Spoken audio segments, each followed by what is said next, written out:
वो कहता है मेरी बुआ की मुंडी है, उसको कहाँ पर रखवा दे यार।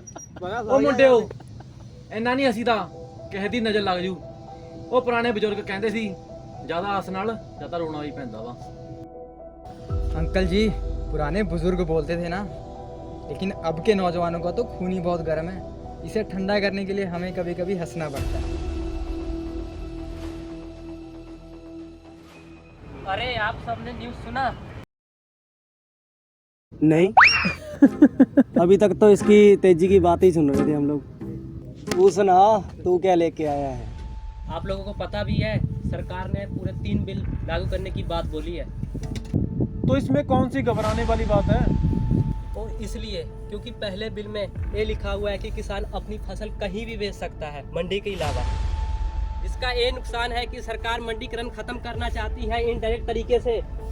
और दूसरे बिल में ये लिखा हुआ है कि किसान के साथ कोई भी बड़ी सी बड़ी कंपनियां एग्रीमेंट कर सकती है और at a time company agreement तोड़ भी सकती है। और यही इसका सबसे बड़ा नुकसान है। और तीसरे बिल में ये लिखा हुआ है कि किसान अपनी फसल को स्टोर कर सकते हैं। अब इसका नुकसान आप सबको पता चल ही गया होगा। हमारे पास कौन सा बड़े बड़े गोदाम्स है जहाँ पे हम अपना अनाज स्टोर करके रख सकते हैं। बात तो बिल्कुल यार सही बोल रहा है। इसका सीधा सीधा फायदा यार बड़ी बड़ी कंपनीज को जाता है। यार ये तो सीधा सीधा हमारे घर में घुसकर और हमारी ही रोटी छीन रहे हैं। ਹੁਣ ਆਪਾਂ ਕੀ ਕਰਾਂਗੇ? करना तो कुछ पड़ेगा, घबराने से कुछ नहीं होगा। अंकल जी, अभी भी कुछ बिगड़ा नहीं है। हम गांव के सरपंच से जाके बात करते हैं कि हम में से कोई भी इस बिल से राजी नहीं है। हम नहीं कह रहे कि वो इस बिल को कैंसिल करें, हम तो बस ये चाहते हैं कि वो इस बिलों में से कुछ चेंजेस कर दे ताकि सरकार का भी फ़ायदा हो और हमारा भी फ़ायदा हो। बस हम ये चाहते हैं कि ये जो बात है ये दिल्ली तक पहुँचे। हाँ यार, हरीश बिल्कुल सही बोल रहा है। हम सबको जाके सरपंच से बात करनी चाहिए। फिर चलते हैं, हमें बात तो करनी पड़ेगी। चलो।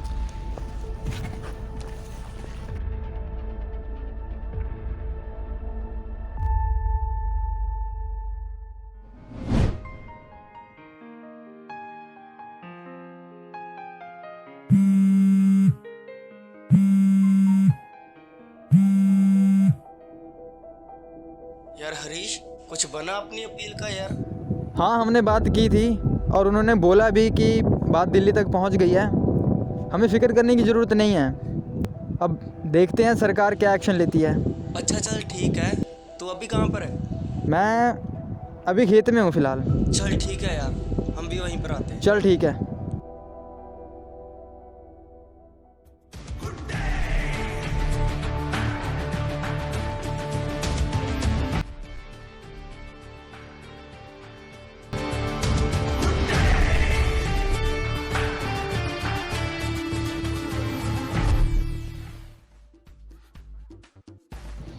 ओ, ये क्या उठा लाए हो?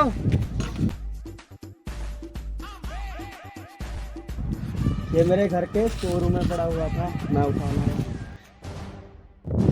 और ये इसके दादा के ज़माने का है। चलता भी है या तेरे दादा की तरह ये भी?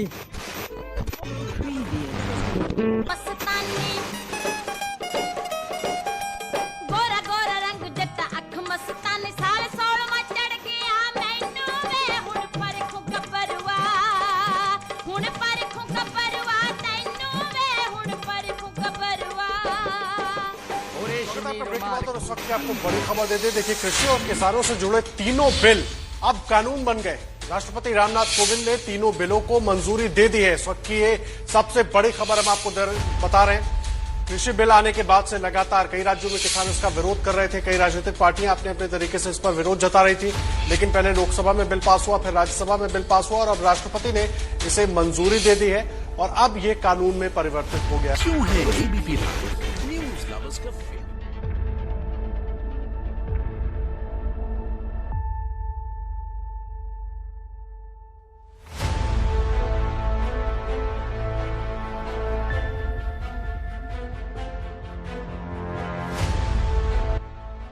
अंकल ये न्यूज़ वाले क्या बोल रहे हैं? हम किसानों ने कोशिश तो बहुत की थी सरकार को समझाने की, वो माने नहीं क्योंकि सरकार ही राजा है। पर आज तो संडे है ना, छुट्टी के दिन बिल कैसे पास कर सकते हैं? हाँ मैंने कहा ना, सरकार ही राजा है और राजा जो चाहे वो कर सकता है और हम चाहकर भी कुछ नहीं कर सकते। अच्छा चले यार मैं रखता हूँ, किसी का फ़ोन आ रहा है।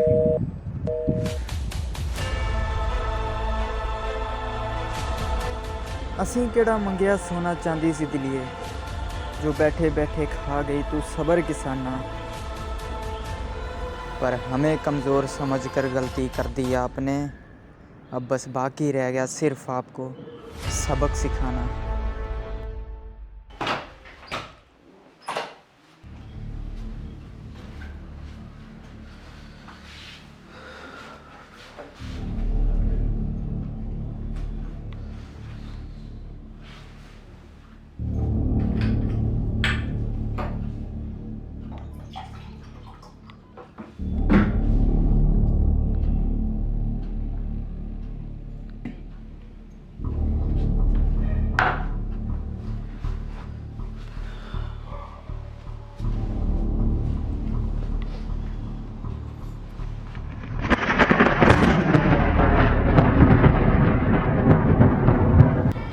लगता है भयंकर तूफान आने वाला है।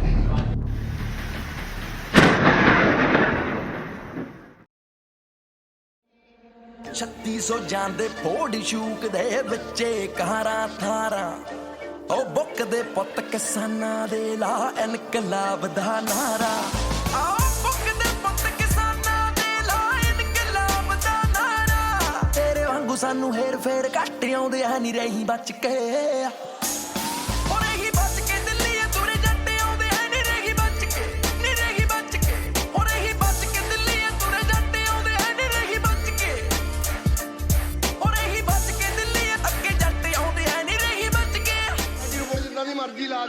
प्रसादा छको यार। हजे डांग दे जवाब च लंगर दिने अजे किते डांग उत्ते आके सुके मामे नहीं जाने जिन्हां नु तू अत्तवादी कहदे दिलिए जे अत्तवादी हो गए तैथों सांभे नहीं जाने जिन्हां नु तू अत्तवादी कहदे दिलिए जे अत्तवादी हो गए तैथों सांभे नहीं जाने जिन्हां नु तू अत्तवादी कहदे दिलिए अत्तवादी हो गए तैथों सांभे नहीं जाने। सरफरोशी की तमन्ना अब हमारे दिल में है, देखना है जोर कितना बाजुए कातिल में है। सबसे पहले ये जो वीडियो हमने बनाई है, हम पंजाबी सिख कौम को ट्रिब्यूट करते हैं, डेडिकेट करते हैं, क्योंकि वही एक ऐसे लोग हैं जिन्होंने अपना हक पाने के लिए सबसे आगे बढ़े हैं और शांतमयी तरीके से धरना किया। मैं यहाँ पर किसी को भी गलत नहीं बोलूँगा, ना सरकार को और ना ही किसान को। गलत तो मैं उन लोगों को बोलूँगा जो पैसों के चलते अपना ईमान बेच चुके हैं, जिन्होंने शांतमयी धरने को ख़राब करने की कोशिश की, जिन्होंने सिख कौम को आतंकी और खालिस्तानी बोलने की कोशिश की। पहली बात, अंग्रेज़ी के अलावा तुम लोगों ने तो कुछ पिया नहीं है। जिन लोगों को तुम लोग आतंकी बोल रहे हो वो हर जंग में सबसे आगे खड़े हुए हैं। एक बंदे की गलती से तुम पूरे सिख कौम को बदनाम नहीं कर सकते हो। और रही बात, ये जो गोदी मीडिया किसानों को बोल रही है कि किसानों ने तिरंगे को हटाकर अपना झंडा लहराया या फिर किसानों ने तिरंगे का अपमान किया है, तो मेरी बात सुनो, तुम लोग अंधे थे, अंधे हो और अंधे रहोगे। तुम्हारी आँख पर पट्टियाँ बंधी हुई हैं। तुम्हारी खुद की लाइव कवरेज वाली वीडियो में मैंने खुद देखा है कि तिरंगा लाल किले पर अभी भी लहरा रहा है और तुम लोग कैसे शरेआम झूठ बोल रहे हो। ये वही किसान है जिनके एक हाथ में किसान एकता का झंडा था और दूसरे हाथ में तिरंगा लहरा रहा था, तो ये अपने तिरंगे का अपमान क्यों करेंगे। और मैं सरकार से ये कहना चाहूँगा कि अगर कोई भी तिरंगे का अपमान करता है तो जिस हाथ से उसने तिरंगे का अपमान किया है उस हाथ को उसके शरीर से अलग कर दिया जाए, काट दिया जाए। दूसरी बात, इतनी बड़ी सुरक्षा के दौरान भी कैसे इतने लोग लाल किले तक पहुंच जाते हैं। कल को अगर कोई बहुत बड़ा हमला प्लान होता है तो इसकी जिम्मेवार कौन होगा, ये सबसे बड़ा सवाल है। और तीसरी बात, जिस रास्ते से किसानों ने आने को कहा था, आपने एग्जैक्ट उसी रास्ते पर बैरिकेड क्यों लगाए? क्या इसमें आपकी प्लानिंग नहीं थी?